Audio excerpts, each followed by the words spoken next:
Здравейте, казвам се Симеон и съм тук да ви представя MyTeam.bg, първата в България спортно-социална мрежа. Само в едни скобки, този проект за нищо не става с 100 лева маржи на час. И ми изникна и друга идея, как се води елевейтър пич да правя тренинги, защото според мен това липсва на моите хора. Така, да разказва за пиша си вече проект. MyTeam.bg е първата в България спортно-социална мрежа.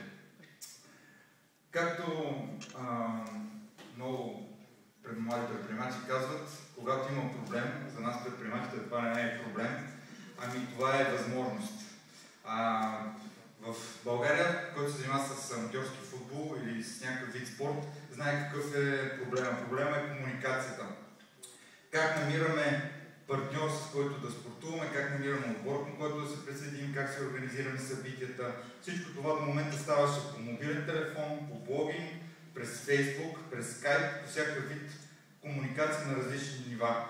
Това, което ние предлагаме, е една обща платформа, където хората могат да комуникират на едно място.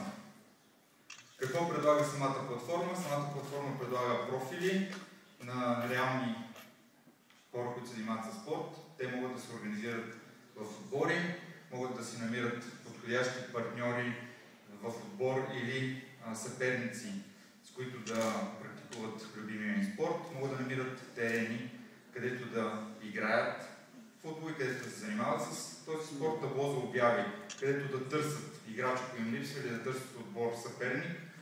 Имат графици с събития, лични и отборни, където могат да се събират, да участват, да знаят кога им предстои или не им предстои нещо, да имат съобщения помежду си, да коментират, да имат статуси, да имат най-обикновена Facebook комуникация.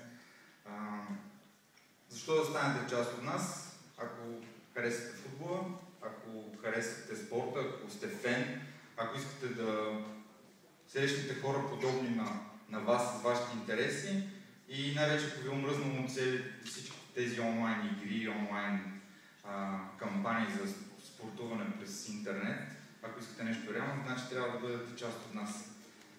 Бизнес модела са ни турнири, външни наши собствени турнири, профили на терени или на игрища, CPM, което е така наречената банер реклама, няма да как да я изключиме, и партньорски програми, като основното са групово пазаруване. Ние имаме събран, така да се каже, група от над 1000 мъже, които са много добра таргет група за всички, които се занимават с